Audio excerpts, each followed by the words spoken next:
Hi అండి. అందరికీ నమస్కారం. Welcome to my channel. ఈ వీడియోలో AP CM sweet news. Pending బకాయిల చెల్లింపులకు షెడ్యూల్ విడుదల. దశల వారీగా బకాయిలు జమ. దీనికి సంబంధించిన పూర్తి వివరాలు వీడియోలో తెలుసుకుందాం. వీడియోని ఎక్కడే గానీ స్కిప్ చేయకుండా ఎండ్ వరకు చూసినప్పుడే ఇన్ఫర్మేషన్ పూర్తిగా అర్థమవుతుంది. వీడియో చూస్తున్న ప్రతి ఒక్కరు వీడియోకి లైక్ చేయండి ఫ్రెండ్స్. ఈ వీడియోని తోటి ఉద్యోగ మిత్రులతో షేర్ చేయండి. కొత్తగా మన ఛానల్ చూస్తున్నవారు ఇంకా ఎవరైనా సబ్స్క్రైబ్ చేసుకున్నట్లయితే వెంటనే మన ఛానల్‌ని సబ్స్క్రైబ్ చేసుకోండి. దీని ద్వారా నేను చేసే లేటెస్ట్ వీడియోస్ అన్నీ మీ వరకు రీచ్ అవుతాయి. ఇక ఆలస్యం చేయకుండా వివరాల్లోకైతే వెళ్ళిపోదాము. ఫ్రెండ్స్, ఇక విషయానికొచ్చినట్లయితే ఆంధ్రప్రదేశ్ ప్రభుత్వ ఉద్యోగుల బకాయిలు రోడ్ మ్యాప్ కోసం డిమాండ్.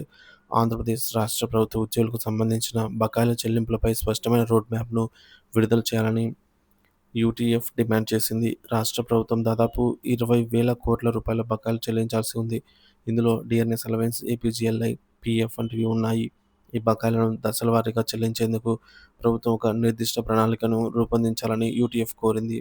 ప్రభుత్వం మేనిఫెస్టోలో పేర్కొన్న విధంగా ప్రతి నెల 1వ తేదీన జీతాలు చెల్లిస్తున్నప్పటికీ కొత్త పే రివిజన్ కమిషన్, పీఆర్సీ అమలుపై ఇంకా ఎలాంటి చర్యలు తీసుకోలేదు.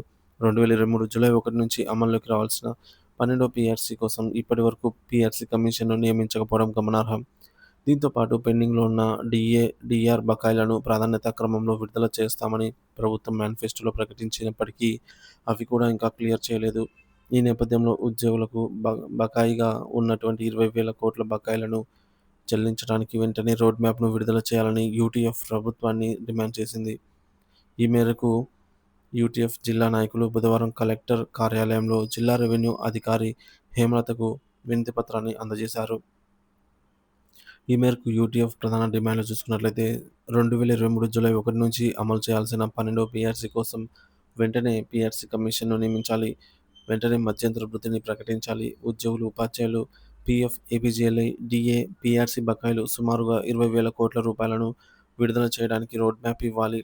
మెమో నంబర్ 57 ప్రకారంగా 2003 డీఎస్సీ ద్వారా నియమితులైన 11,000 మంది ఉపాధ్యాయులకు పాత పెన్షన్ స్కీమ్‌ను వర్తింపజేయాలి. ఈ అంశంపై ముఖ్యమంత్రి ఆదేశాలున్న ఫైలు ఇంకా పెండింగ్‌లోనే ఉంది. దీన్ని వెంటనే పరిష్కరించాలని అయితే కోరటమైనది.